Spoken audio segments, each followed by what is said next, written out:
Que Dieu soit béni. Du moment que tu fais un mot tout à l'heure de la patience, et combien ça frappait fort dans mon cœur, je me suis rappelé quelque chose. La Bible dit que Moïse était un homme fort patient. Et des fois, il faut attendre la promesse de Dieu dans le silence, dans le tourment, dans l'agitation, mais l'essentiel, dans la main de Jésus. Et quand on attend, la Bible dit que si nous croyons, nous verrons certainement la gloire de Dieu.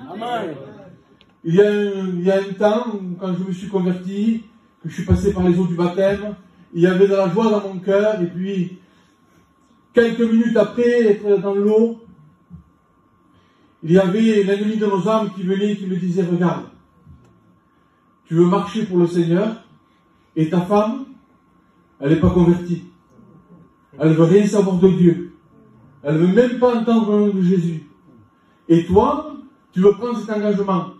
Il y avait ce découragement-là, mais le pasteur qui faisait le baptême a dit un mot qui m'a encouragé. Il a parlé des promesses de Dieu et ce que Dieu pouvait accomplir quand lui le voulait, quand lui le décidait. Alors je me suis levé et j'ai dit, Seigneur, mais je te suivrai dans les bons et dans les mauvais moments. Et voilà que quand je suis rentré chez moi, les jours ont passé, les mois ont défilé, les années même ont passé. Et ma femme ne venait pas à la réunion, elle voulait rien savoir du Seigneur. Et en plus, elle me faisait beaucoup de complications.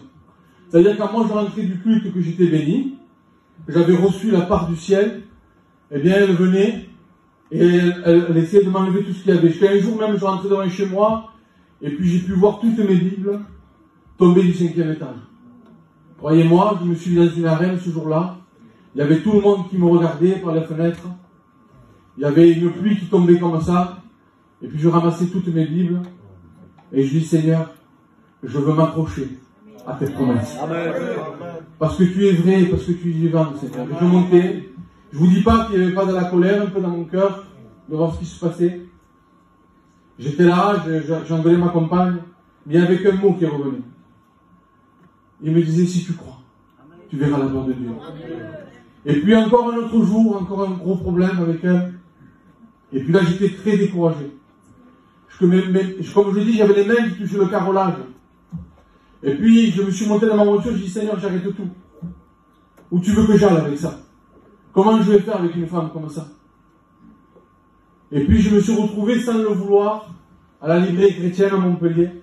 Et quand j'ai passé la porte, il y avait un serviteur de Dieu qui était là. C'était un pasteur sédentaire. Et puis, il me regardait, il a dit, ah, mais tu as mis du temps à venir. Je t'attendais. Et puis moi, je me suis retourné. J'ai dit, il y a quelqu'un derrière. Et il m'a dit, non, ne te retourne pas. C'est à toi que je veux parler. Alors, croyez-moi que j'ai senti la main de Dieu vouloir agir dans mon problème. Et puis, il m'a reparlé encore d'une chose. Des promesses de Dieu. Et de ce que Dieu allait faire. Et puis là, je suis rentré chez moi, j'étais de nouveau encouragé. Et puis, j'ai commencé à changer ma prière. Et j'ai dit, Seigneur, vas-y. Maintenant, je veux m'accrocher encore plus à tes promesses. Même si je reçois encore plus de coups, même si l'ennemi de mon âme veut me faire croire que ça n'arrivera pas, moi je te dis que toi tu es fidèle, que tu es le vrai Dieu. Et puis, un jour, une réunion en plein air, croyez-moi qu'on était nombreux ce jour-là, c'était au Villa. Le prédicateur qui est venu n'avait pas une grande prédication éloquente, mais il a parlé de l'amour de Dieu. Et à un moment donné, il y a quelque chose qui a dévoilé la vie de ma compagne. Et puis là, il a fait un appel. Moi, je disais, de toute manière, elle ne se lèvera pas. Quand elle vient à l'église, déjà, elle ne se lèvera pas. Là, en plein air, on est au moins 300 ou 400, elle ne va pas se lever.